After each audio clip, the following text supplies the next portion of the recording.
O mieloma múltiplo é um tema que muita gente está apostando aí que vai cair esse ano de 2021, né, pela banca, examinadora, enfim. Não é um tema frequente.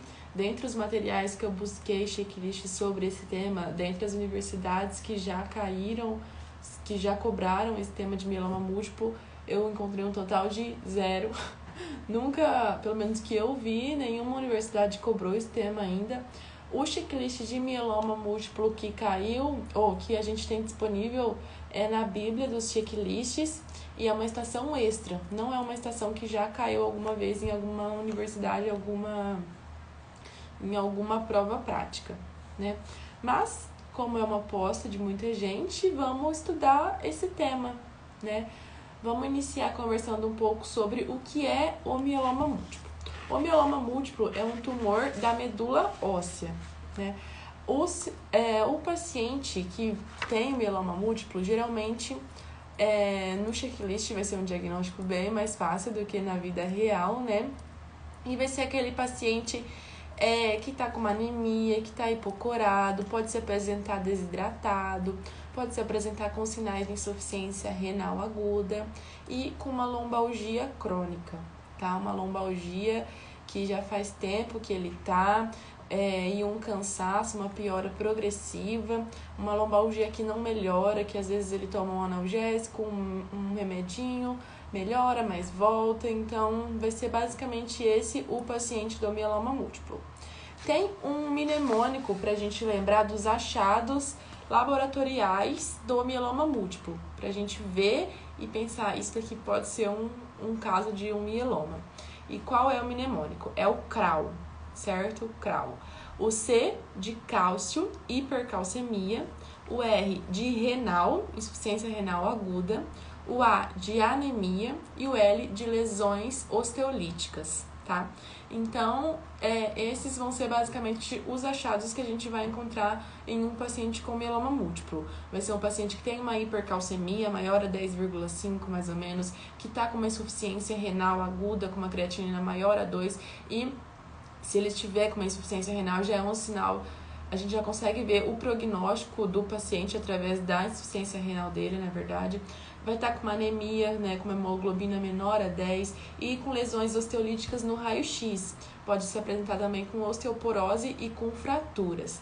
Essas lesões líticas, né, essas lesões ósseas, elas acontecem porque o mieloma, ele faz ter uma maior ação dos osteoclastos e ele inibe a ação dos osteoblastos. Aí, como consequência disso, a gente vai ter um paciente que tem uma maior reabsorção e uma menor produção. Então, ele começa a desenvolver essas lesões. E aí que acontece a lombalgia crônica desses pacientes com mieloma múltiplo, tá? Acontece essas lesões decorrentes, essas lesões ósseas, né? Decorrente de uma maior absorção, de uma maior reabsorção e de uma menor produção, tá? Em relação aos osteoclastos e os osteoblastos. Essa seria a explicação. O perfil do paciente que a gente vai encontrar, que possui essa doença, vai ser geralmente um idoso, né, com 60 anos, que já foi consultar, que já foi em vários médicos, não consegue encontrar a causa de sua prostração, a causa de seu desânimo, né, de sua anemia. E aí, gente, aqui na verdade, eu vou ler o exemplo do checklist que a gente tem aqui, que foi o da Bíblia, né, para a gente ter uma ideia de como seria o perfil desse paciente e também como poderia ser cobrado no checklist do Revalida. Nesse daqui que a gente tem na Bíblia, eles não nos cobraram para fazer anamnese, nem exame físico, nem nada relacionado a isso, porque aqui eles já deram todas as informações pertinentes ao exame físico e a anamnese também. Inclusive, laboratórios eles já deram aqui nessa estação extra que tem na Bíblia, tá? Vou ler aqui para vocês. Tá na página 97.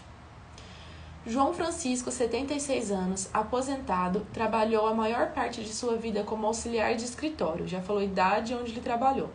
Vem à consulta no ambulatório de clínica médica de um hospital universitário na faculdade, devido ter percebido estar mais cansado do que o habitual e com fadiga há cerca de 1 ano. Um idoso com cansaço e fadiga. e há 3 meses vem apresentando uma dor lombar de intensidade moderada, sem fatores de piora e que melhora parcialmente com analgésicos simples. Então, aqui já deu a anamnese da dor, da lombalgia do paciente, já deu sintomas acompanhantes aqui pra gente. E o tempo que ele tá com esses sintomas. Então, já cortou a anamnese inicial aqui pra gente. Se tá aqui, a gente não precisa perder tempo fazendo toda essa anamnese outra vez, porque eles já deram aqui, né? Se tá aqui, não é esse o foco do checklist, né? Que eles querem cobrar da gente. E, continuando aqui, o paciente trouxe ainda alguns exames laboratoriais solicitados pelo médico da UBS. Não chegou a mostrar para o mesmo os resultados devido ao seu retorno ser somente daqui a 2 semanas. Possui antecedentes prévios de hipertensão arterial sistêmica em uso de amlodipino e dislipidemia em uso de atorvastatina. Aí já deu também o exame físico, ele estava em regular estado geral, consciente, orientado em tempo e espaço, hipocorado, que nos remete a um paciente anêmico, né, hidratado, afebril ao toque. No cardiovascular e pulmonar, sem alterações relevantes, PA normal, saturando normal, respiratório e cardíaco normal, abdômen, extremidades normais também. Não vou ficar lendo aqui para não perder tanto tempo, né? E já deu também pra gente os laboratórios. A hemoglobina dele estava 8,5, então era realmente um paciente anêmico, com hematócrito de 32,2, VCM de 85, o HCM de 28, leucócitos 5.600, plaquetas 165.000. A creatinina estava 2,2 e a ureia 85, e com uma insuficiência renal. Tarefa 1, cite um distúrbio hidroeletrolítico que pode ser encontrado no caso em questão e que pode auxiliar como critério diagnóstico, e cite o achado encontrado no exame mostrado na foto aqui que tem na Bíblia, né, dos checklists, que é uma eletroforese de proteínas plasmáticas. E por último, a terceira tarefa era para a gente citar 2 exames laboratoriais que podem ser solicitados para o paciente para auxiliar na determinação do prognóstico e sobrevida. Então, aqui, ele não queria que a gente fizesse aquele passo a passo normal, né, do diagnóstico, com o exame físico, anamnese. Não é isso que ele queria, não é isso que estava na tarefa pra gente fazer, né? Não está escrito aqui, realize o atendimento. Mas, basicamente, penso eu que se for cair um caso de mieloma múltiplo no Revalida, vai ser isso. Um paciente que tá com uma lombalgia crônica, né, e que tem essas alterações sim ou sim no raio-x. Né, com fadiga, com cansaço há muito tempo, porque é um tumor, né? O mieloma múltiplo é um tumor da medula óssea, então também pode se apresentar com perda de peso, né? Com sinais de câncer, né? Que a gente vê no câncer, num paciente com câncer. Então, aqui, respondendo às tarefas, cite um distúrbio hidroeletrolítico que pode ser encontrado no caso em questão. Além desses exames que eles já nos forneceram, ele quer saber só qual o outro distúrbio eletrolítico que a gente encontra no paciente com mieloma. E é a hipercalcemia, né? O paciente tem alteração do cálcio, que faz parte daquele mnemônico que eu falei lá no começo. Né? O paciente vai chegar com o CRAL, cálcio aumentado, o R de renal, insuficiência renal aguda, e aqui ele tá com a ureia e creatinina alterada, o A de anemia, e aqui ele tá com anemia, e o L de lesões líticas, né, lesões osteolíticas. E aqui, se a gente pedisse um raio-x, também a gente encontraria essas lesões. Aqui tá pedindo um distúrbio eletrolítico, então o que falta a gente pedir mesmo é o cálcio, né? Na eletroforese de hemoglobina, que foi demonstrada aqui e que a gente encontra nos pacientes com mieloma múltiplo, a gente vai encontrar uma gamopatia monoclonal.